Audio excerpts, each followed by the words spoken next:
Welcome. Well, you're at home with Jim and Joy, and you are an important part of our EWTN family, and we are so very delighted that you've welcomed us into your home. We certainly would love to hear from you, so send us an email with a question or a comment to jimandjoy@ewtn.com, and check us out on Facebook. In the Gospel of Matthew, when Peter asked Jesus, "Lord, if my brother sins against me, how often must I forgive?" And Jesus answered, "I say to you, not 7 times, but 70 times 7. Christ's call for forgiveness can be a challenging task, but we must forgive as he forgave us. To receive forgiveness, we must give forgiveness. And it is so fitting that today marks the feast day of Saint Maria Goretti, who is an incredible saint whose story is a powerful example of forgiveness and God's grace. So today's show, our theme and our question is this: what have you learned about the nature of forgiveness as giving and receiving? And so we're going to have a special guest call in, and he's going to talk to us because he wrote a beautiful book. Charles Engels. About Alessandro Serenelli, who was the man who killed Saint Maria Goretti. But we'd also like to take a moment to speak with you, our viewers. EWTN works every day to share the hope of the gospel and fulfill Mother Angelica's mission in saving souls. This show, papal coverage events, and all of the new content that EWTN is producing for EWTN Plus and our other digital platforms is only made possible through the generosity of viewers like you. If EWTN has strengthened your faith or blessed your family, we humbly ask you to prayerfully consider making a financial gift. Go to EWTNmission.com, EWTNmission.com, so we may continue to bring Christ's message to the world. As Mother Angelica used to say, please keep us between your gas and electric bill. We can't do this without you. You can go to EWTNmission.com to donate. Thank you all that already you've given so much to us, and just pray that you would continue to do so. And so we're grateful for this day. We're going to be focusing upon Saint Maria Goretti, her way of forgiveness, forgiving Alessandro Serenelli, who stabbed her multiple times trying to rape her. And she said, "Alessandro, don't do this. I want you to be in heaven with me. I don't want you to go to hell." What a witness. And then Alessandro goes off 30 years into prison, 28 years or so, gets converted there. It's a beautiful story. Mr. Engels is going to share with us about that. But the way of forgiveness, how she forgave him, how he had to receive forgiveness, and then his relationship with Assunta Goretti, the mother of Saint Maria Goretti. It's an amazing story. May we grow in our forgiveness by an act of our own wills and our hearts to forgive as he has forgiven us. We'll be right back. Plenty more to come. Don't go away.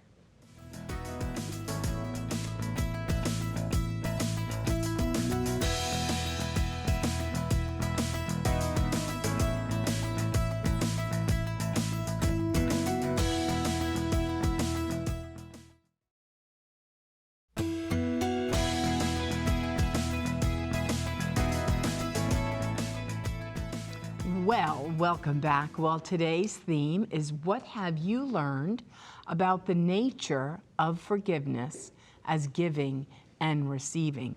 I've learned in my years of living, it's best to forgive quickly. Do it quickly, don't hold it in, don't nurture it, don't give it life of its own where it would fester and grow and contaminate your own soul. Choose by an act of your will to forgive quickly. We have Charles Engels with us, the author of Alessandro Serenelli, A Story of Forgiveness, on the phone with us. He's going to share about Saint Maria Goretti and the person who killed her, Alessandro Serenelli. I hope he also shares about Assunta, the mother of Maria Goretti.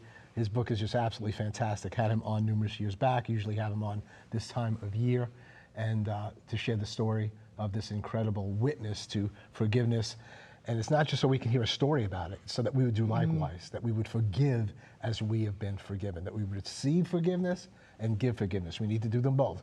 Some people are wonderful at giving forgiveness and they don't forgive themselves. And it really is kind of an insult to the Lord. He wants to forgive us so that we might forgive as he forgives. So you there with us, Charles? I'm here with you, and it's a pleasure to be with you again and to see your faces on the screen. Well, God Nice bless to be you. here. Yeah, it's good to see. Good to see you. So just anything you want to share about the wonderful book that you've written, so that we can catch to some degree this tremendous story of forgiveness. Not many people, well, maybe through your book they know, Alessandro Serenelli. So just share with us, and hopefully we can capture some of this and do what St. Maria did in her forgiveness. Absolutely. And you know, for years, Maria Goretti was associated with purity, and she is, of course, the patron saint of purity, as Pius XII named her. But for years, her supreme act of heroism, I thought, her forgiveness, her ready forgiveness, as Joy just said, didn't put it off because she didn't have much time to put it off. But she took the time to forgive the man who had just hours before attacked her and brutally attacked her body with a knife because she simply refused to do what she knew what was wrong and would not give in to his desires. And the heroism of forgiveness, which as far as I'm concerned is the virtue that was only more recently noticed in Maria, and that she was often spoken about as a young girl. She was 11, and the picture you have on the screen shows her in a painting that was done and wound up on a Vatican stamp, but it really shows Maria as a young girl.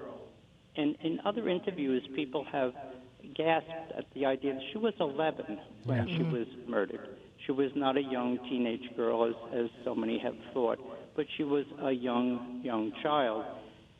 And her story, when it was told back in the 1950s, didn't really emphasize the forgiveness part, which is one of the reasons why I often say Maria isn't really a saint for little children at all. She's for us. I mean, for people who can comprehend a fuller picture.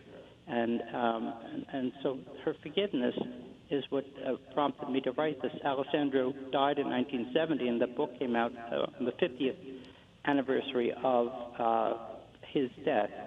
And I had planned on writing about Maria, and our Sunday Visitor suggested I instead write about him, since it was, as I discovered, it would be the 50th anniversary. And the book was well received, and I thank you for talking about it a bit today. But forgiveness is the great gospel truth. I mean, it's one of the last sermons on the Mount being Mount Calvary, when Jesus says to our God and his Father, forgive them. They don't know what they're doing. And this has stayed with me for a long time.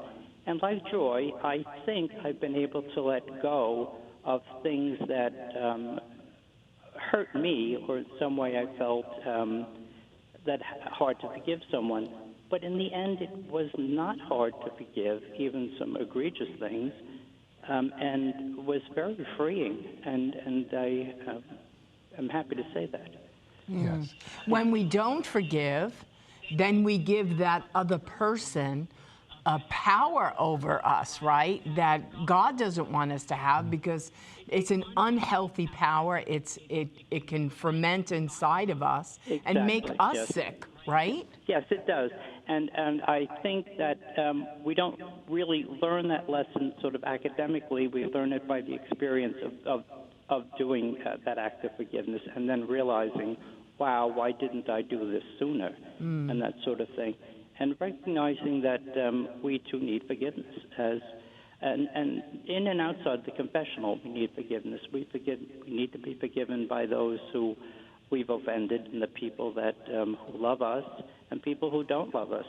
We need to be able to forgive and to receive their forgiveness. Could you hit some high points on Alessandro Serenelli, his going away? He was sentenced to 30 years in prison. He was pretty hardcore, but what took place in terms of his change of heart and then his visit with Assunta, the mother? Sure. He was imprisoned in 1902, the very year that he attacked Maria. He spent 3 years in solitary confinement, and then he was sent to a penitentiary on Sicily, the island of Sicily in Noto, where in 1908 he, in a dream, saw Maria Goretti coming toward him. Now, it's often described as a vision or an apparition by some, but Alessandro himself, giving testimony at the process for the beatification, said it was a dream, a perfectly natural thing that we all dream. And so he had Maria present him with 14 flowers, and those flowers were lilies. They turned to flames in his hand, and he was, his eyes opened. He realized that he was, in fact, guilty of this great heinous, not only crime, but sin, and asked the bishop, not just the chaplain of the hospital, but the bishop to come and see him, where he had at length explained what happened that very day back in 1902 when he murdered this young girl and how it all unfolded. He was a radically changed man because of it. Now, the people of Italy had already been canonizing Maria Goretti. She was canonized in 1950, but the people never let her story go away. It was that kind of a amazing story because, unfortunately, boys and girls are both sexually attacked. Men always have been through history. But what was different here was that this young girl was able to say, in the presence of several witnesses, I forgive him, and I want him to be in heaven.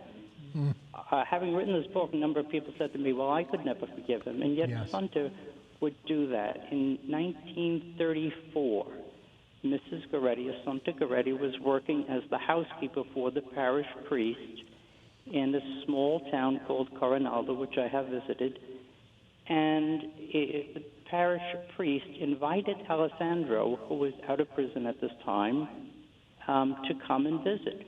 And when Mrs. Goretti opened the door on Christmas Eve, 1934, Alessandro presented himself and asked the housekeeper, Mrs. Goretti, do you know who I am? And of course she said, yes, I do. Yes. And he said to her, can you forgive me? And she said, and it's a wonderful thing to hear, she said, God has forgiven you. Maria has forgiven you. How could I not but forgive you?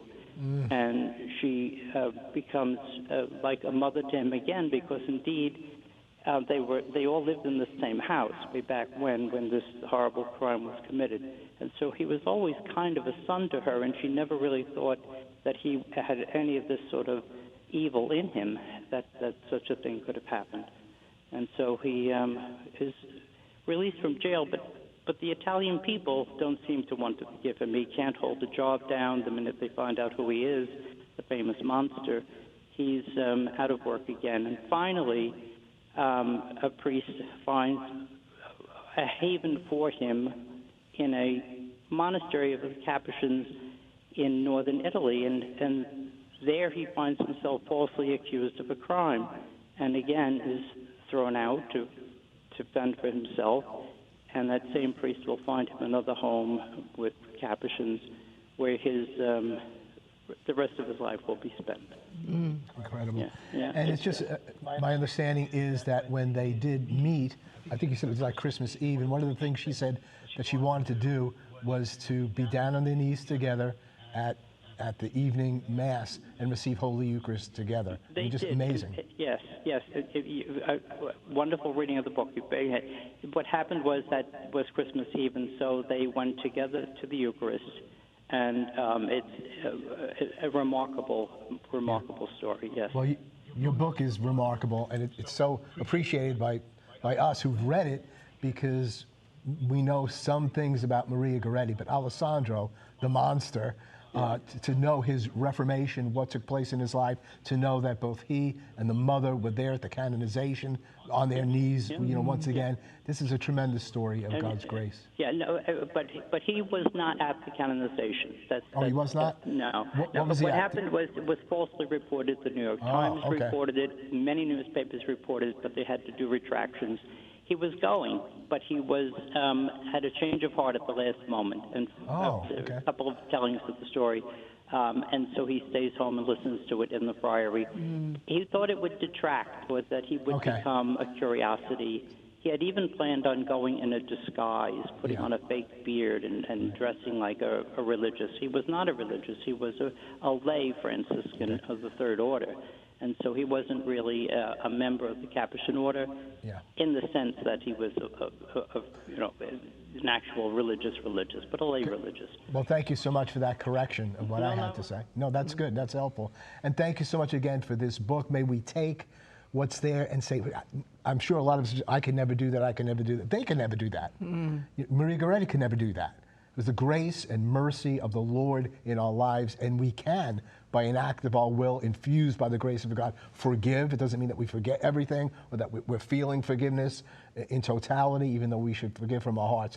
But by an act of our will, we are called to forgive as Christ forgave. That is a command of the Lord, and He grants us grace to both give and receive forgiveness. You can go to our Sunday Visitor, 1-800-348-2440, 1-800-348-2440, and you can get the book Alessandro Serenelli, A Story of Forgiveness, on Amazon, or again through our Sunday Visitor. Charles, thank you so much for being with us. Thank you. We're going to take a break at this point. We'll be right back. Plenty more to come. Don't go away.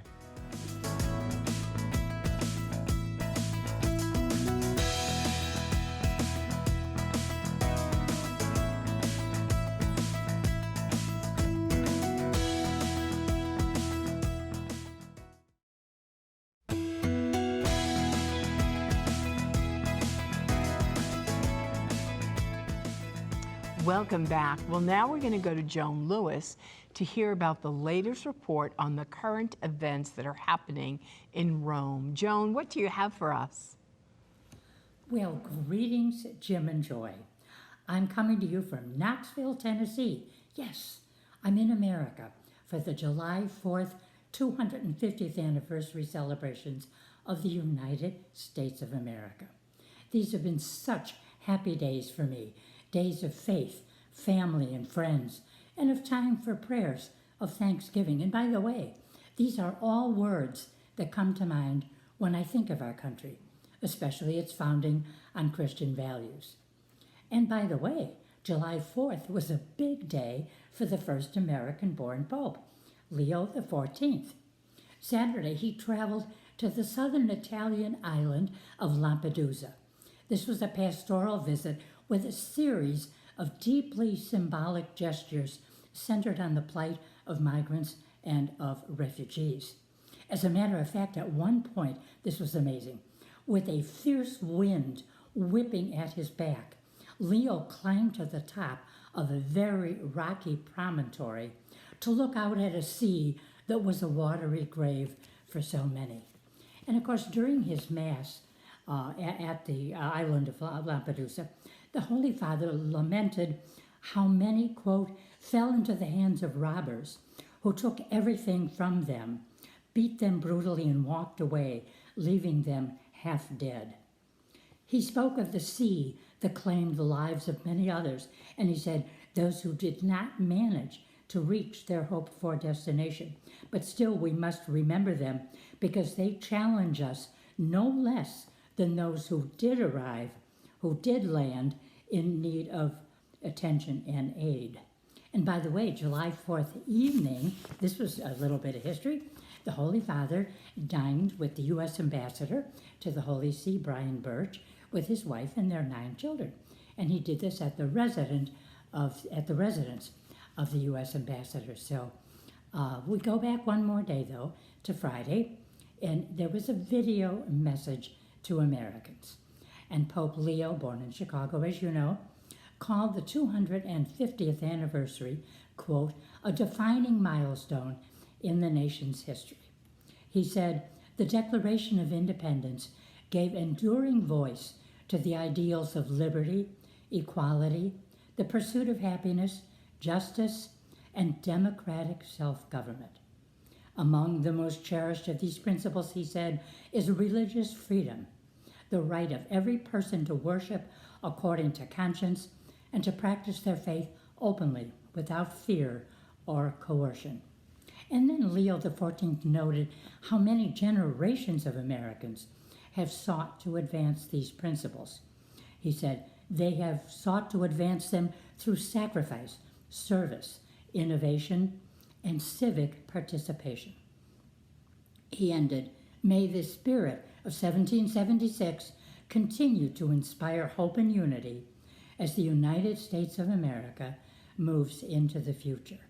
So, and I have to end on some very exciting news, because Sunday, the Vatican announced that Pope Leo is in the historic Apostolic Palace at Castel Gandolfo, where he will stay until July 27th for a vacation. So that's a very historic move. We're all very excited. Wish him well, and on those happy notes, back to you. Joan, thanks so much. Wonderful to have you here in the States for the 250th anniversary of our independence. Be sure to join us on Wednesday when we have author Robert Grieving to speak with us about the importance of courtesy for our spiritual life in his book, The Apostolate of Courtesy. What does he mean by the apostolate, the taking out of courtesy? And why is courtesy so important? What situations should we be courteous in? Do other virtues flow out of courtesy? So it's going to be, I think it's a book that every home should have. Love to see it taught in schools, at least Catholic schools, Christian schools, about why courtesy. And so thank you for being with us today. And may we grant forgiveness as Jesus Christ has forgiven us. You're an important part of this family. You're never alone, and you're always at home with Jim and Joy. Bye now.